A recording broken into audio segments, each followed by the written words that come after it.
Dear friends, here we are at Kardec Radio at 11 p.m., nourishing our souls with hope and light.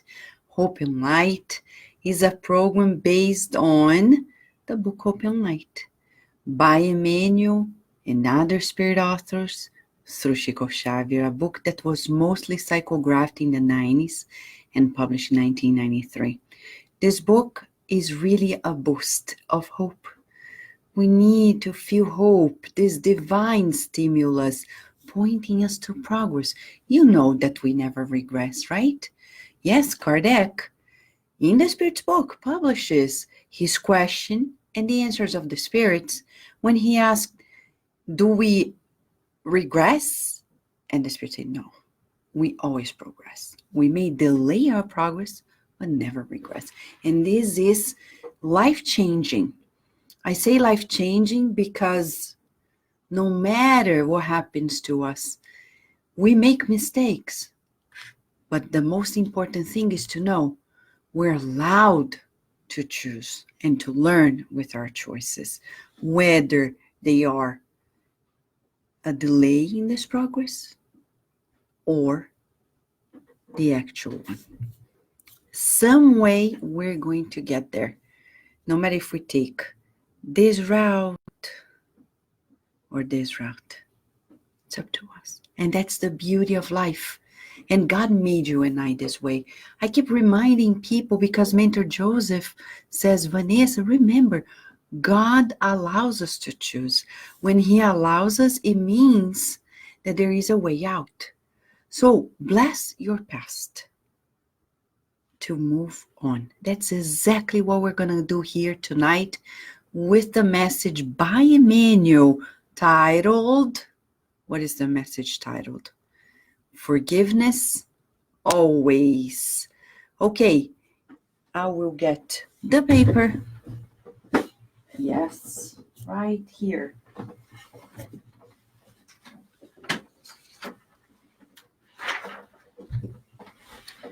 Forgive me, because I forgot it at the printer. Okay. Hello, sunshine. Beautiful program that you and Carol did today. Again, another chapter of In Life Goes On, the continuation of a beautiful work that started with Mackenzie Mello and Francisco Kranz. Beautiful, beautiful. Keep it up. God bless. Teresa Castro, how are you? Andrea Cosley, how are you? Rihanna, beautiful hug to you. Beautiful hug to you. Beautiful programs. Beautiful programs, Rihanna. And Wagner Jr., our English teacher in São Paulo. Beautiful. And Daisy, Super Daisy. Beautiful friend. Thank you, Daisy. Super thank you. Well, today it's about forgiveness, and we're in the countdown to Christmas. And people ask, do we celebrate Christmas as a spiritist? Well, we celebrate by being grateful to Jesus, recalling what it means to have Him on earth and to make a decision and renew our vows before our evolution. We have a teacher, a model and guide, and it's up to us to follow it. Some people think that to follow Jesus means don't work in the world, don't eat normal food, don't dress up like everybody else. No, it's to be in the world and humanize ourselves. We're yet to understand this, what it is to be human. Right, Nora Brazil. Are you ready, friends? Forgiveness always, it says. Emílio, forgiveness always. Whoever wants to find peace in life, forgive the trials that life presents to us. If we seek peace with friends, forgive everyone without complaining about the faults offered to us. If we desire peace with our neighbors, let us treat them all with the kindness and distinction with which we wish to be treated. If we want peace with nature, let us try to act with it within the balance with which we benefit from. If we desire peace with our enemies, let us bless them all as we long to be blessed by them. If we want peace with animals, let us respect them as we aspire to be respected by them. If we want peace with our health, let us protect our housing body as we need to be protected. If we want peace with unhappy individuals, let us treat them all with the protection we may need from each one of them. If we want to find peace of happiness, let us share the best feelings in our hearts with others with the same hope that we may someday need their help. If we dream of keeping in us the peace of God, let us try to bring our consciousness linked to infinite love with the vigorous faith with which we're called to live, fulfilling God's designs. Okay, hold on a second. Let us see this. Forgiveness always. So he begins. It's a book about hope.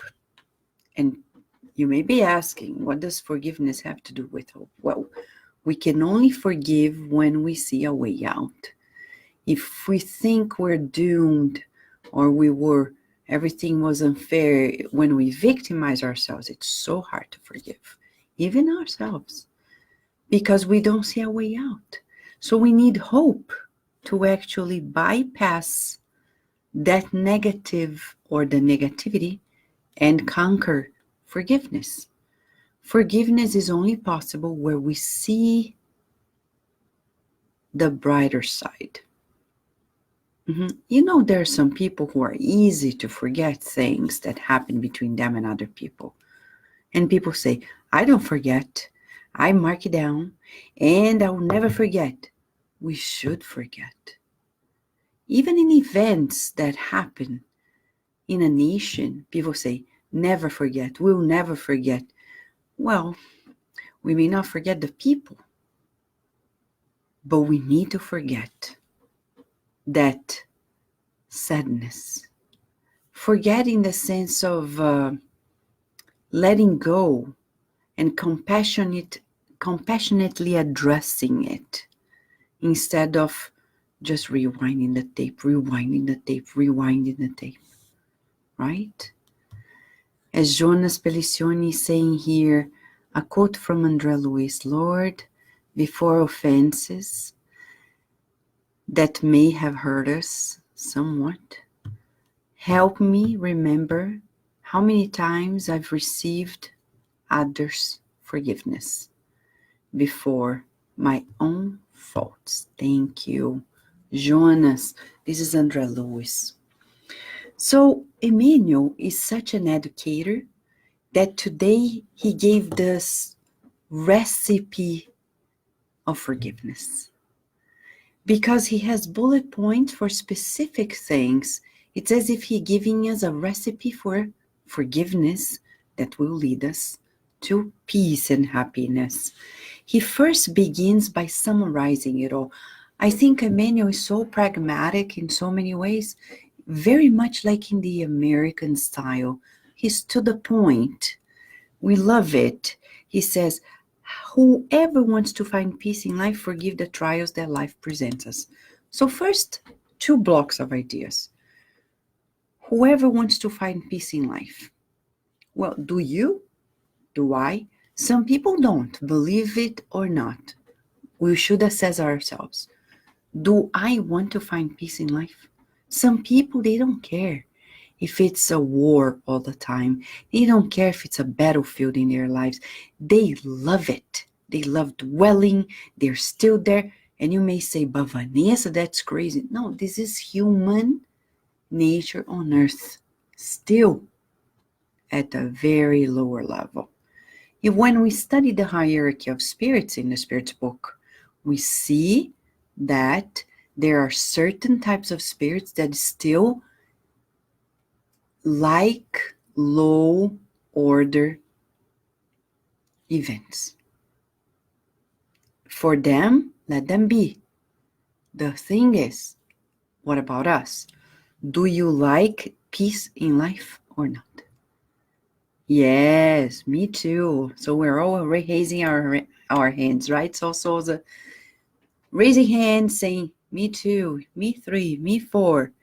So if we want peace in life, we need to forgive the tests, the challenges that life presents us. Do we? I don't think so. Why? Because we may have a financial problem and we are resented. Why does it happen to me, not to other people? That person's always getting everything they want. That's what you think. You may want what they have, not necessarily what they have is what they want, right? You may think that people envy certain things. They may envy the things that you least expect. Look at the books 2,000 years ago, 50 years later. The least expected people were envying or having spite over others and create a love or commotion. So, my friends, we are assessing ourselves. Are we forgiving the test that our life is presenting to us? Sometimes it's a marriage that is challenging, or a child, a son or a daughter that is more difficult, and we're resented.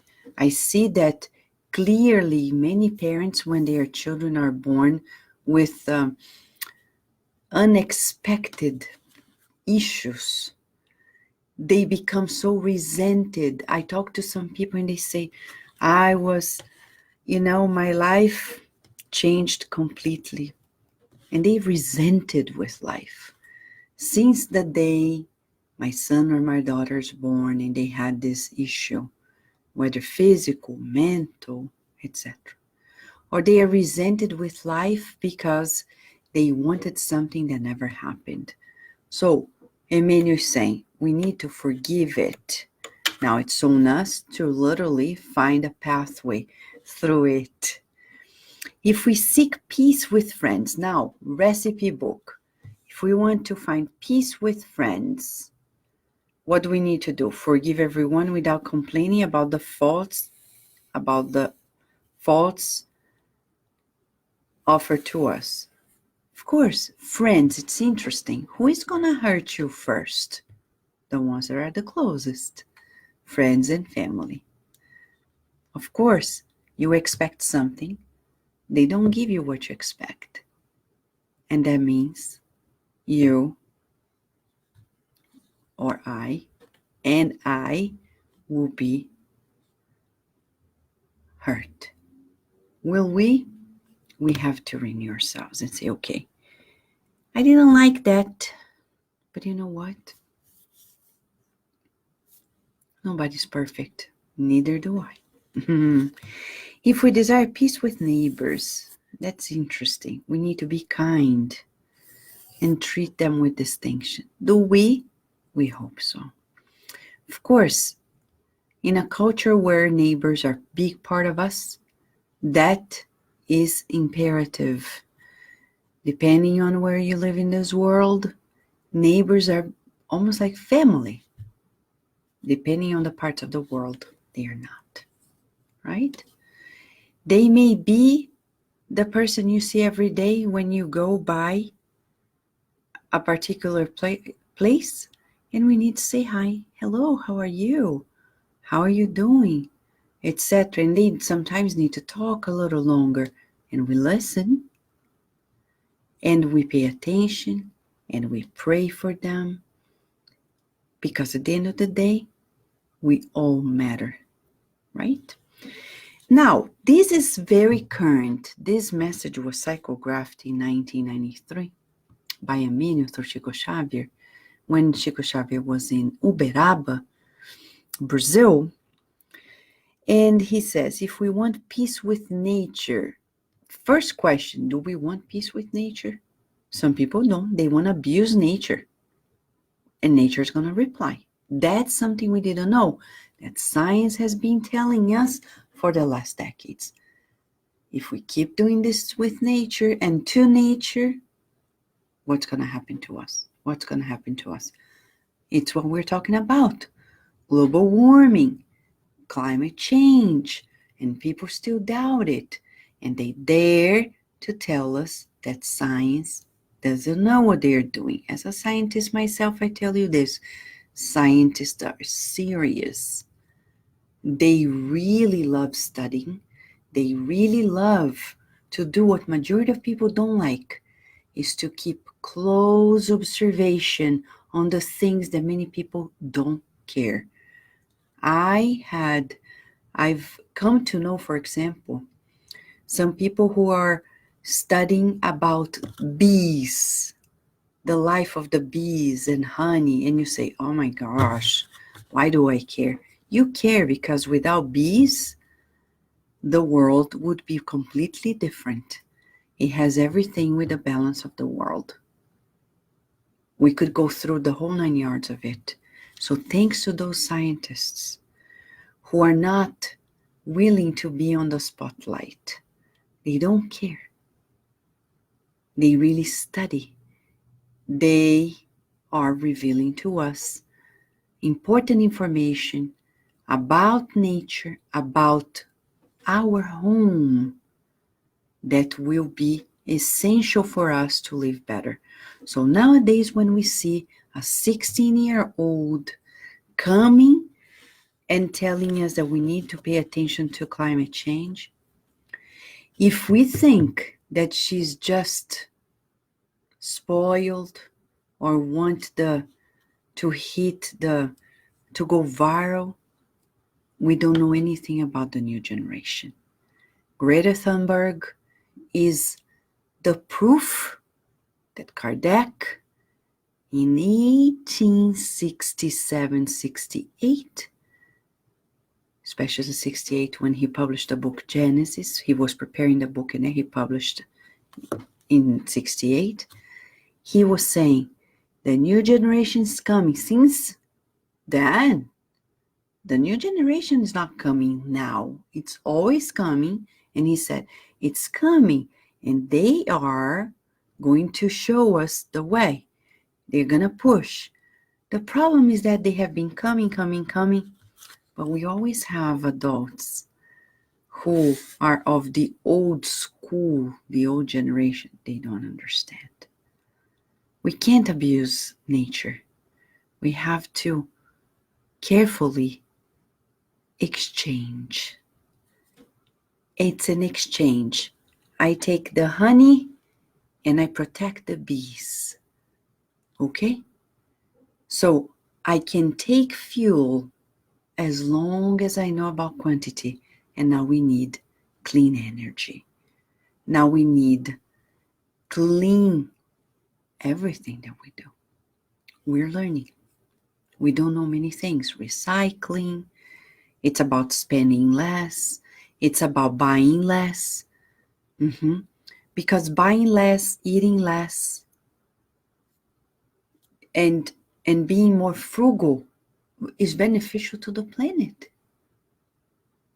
Yes, because we're here anxious to buy, to go places, to do things, and we're spending and we're acquiring. That means more people are working to make those products. We have the proof that being a minimalist, that being a person who is more frugal in general, is going to benefit the planet as well. So what do I do to be in peace with nature? He talks about balance. I think we need to seek the good within ourselves and say,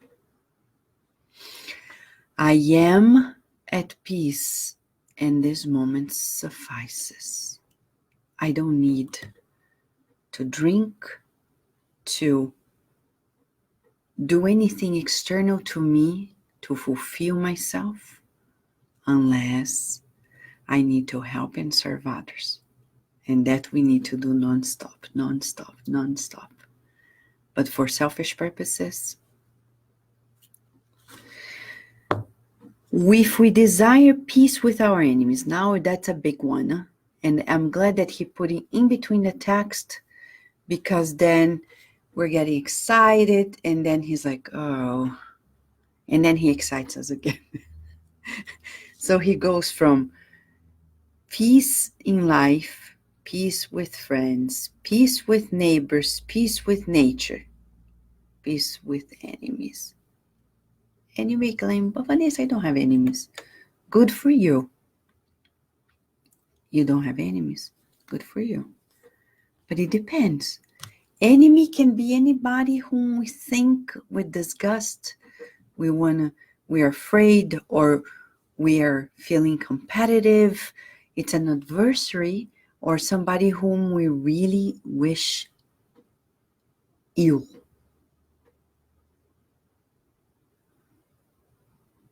Think about somebody whom you may not like or either dislike. I'm not going to say hatred, but that's a possibility too. And you think of them hitting the jackpot, and you're like, no way, no way, no way. Enemy. So what do we do if we want to be at peace with them? Let us bless them all as long as we want to be blessed by them. What do we do? What is to bless? What is to bless? To bless is to, what is it? Is to wish them well. When Jesus says love your enemies, he doesn't mean sleep with your enemies. He's saying, think of them as a child of God and say they are also progressing like me. One day we will be on the same page. No doubt about it.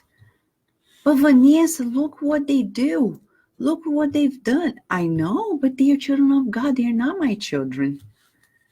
And God created them for a good purpose. So no matter if we disagree or even we compete, in whatever scenario we're going to think, we are siblings before God.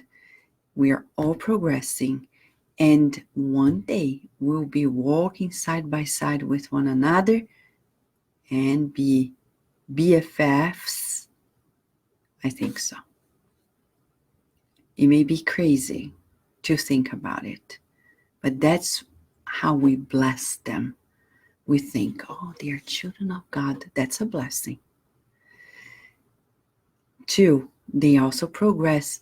That's how we bless them. It's as if we're blessing them. They are children of God. They are also evolving. And 3rd, blessing them by acknowledging that one day we're destined to be friends on the same page, working together with God, for God, to God, right? So this is how we bless. If we desire, we want peace with animals, let us respect them and aspire to be respected by them. Yes, some people kick the dogs, they curse their cats, and they abuse their birds, they abuse their turtles and parrots and snakes and whatever pet we may have. Horses. Some people have horses as pets when they have a farm, and they are abusive. I know people who, when they are angry, they get their horse and they ride a horse and they say, I rode the horse and I did it until I couldn't do it anymore because my horse was dead tired.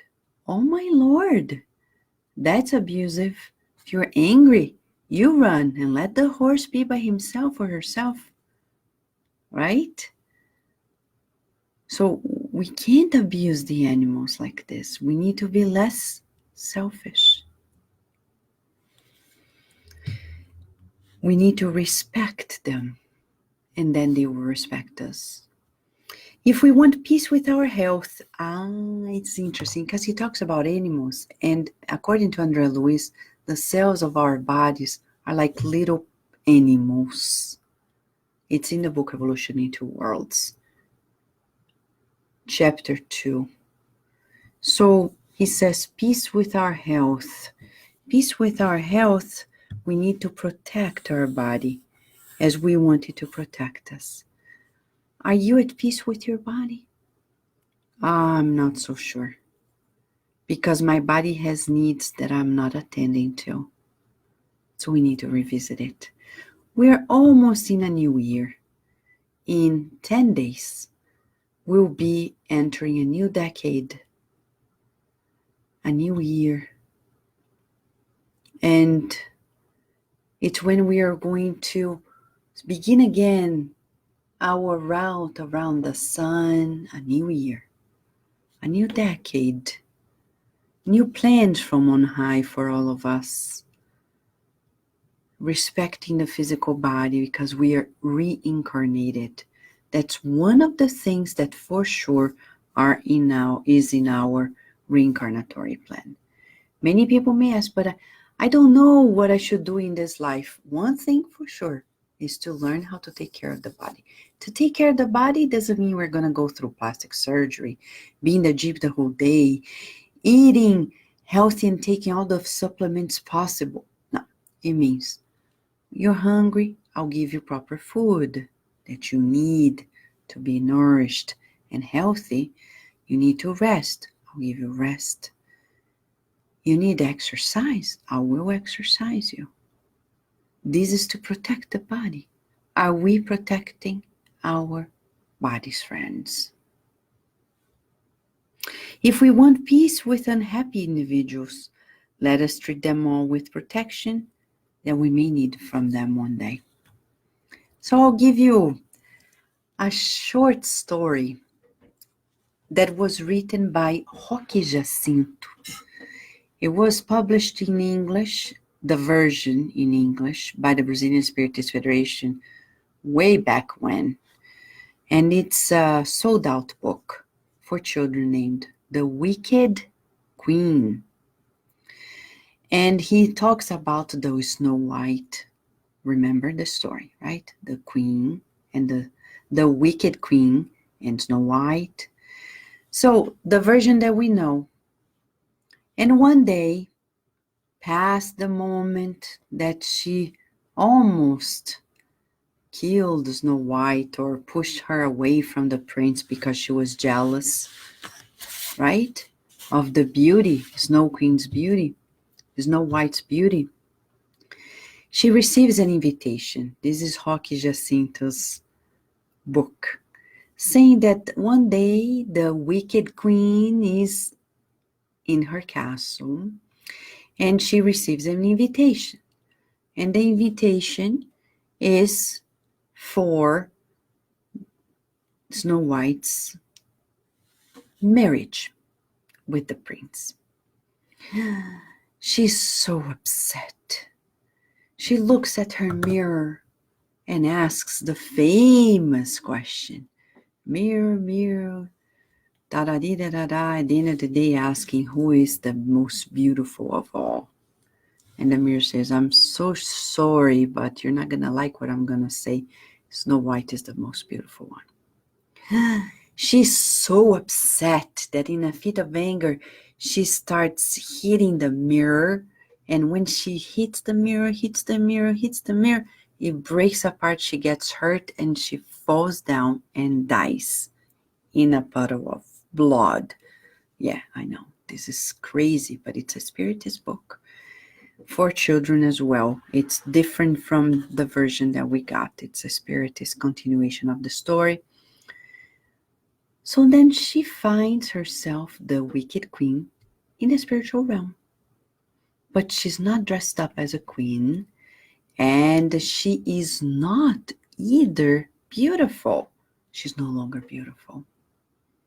She's upset. She sees shattered glass, the mirror, the shattered mirror around.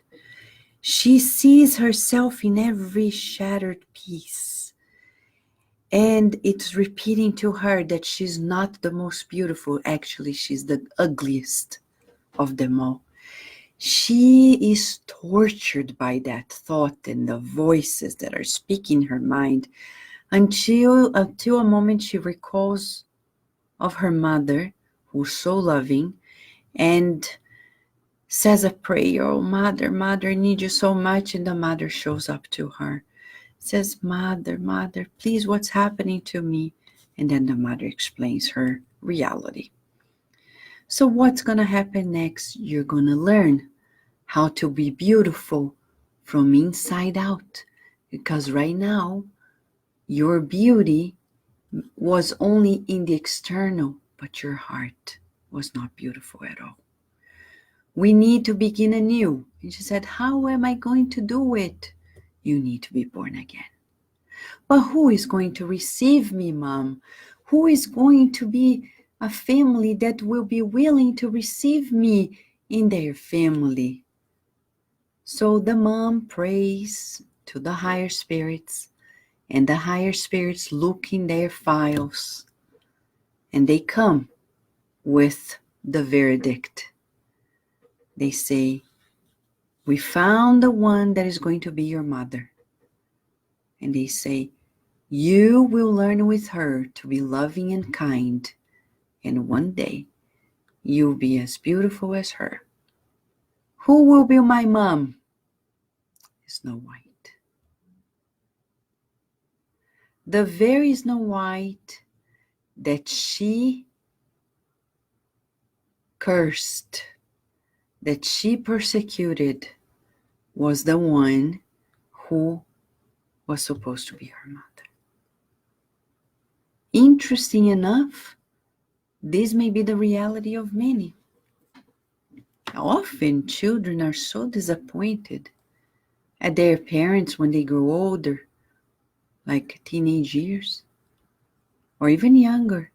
I wanted other parents. And then we think, wow, what if we were the ones cursing them, persecuting them, and now they are the ones who are leading us back to God's track, right? So if we want to find peace with unhappy creatures, we need to protect them in order to protect ourselves.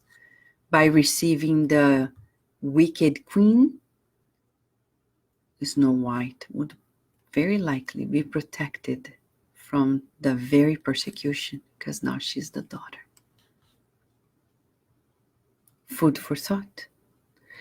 If we want to find peace of happiness, the peace of happiness, true happiness, let us share the best feelings in our hearts with others, with the same hope that we may someday need their help.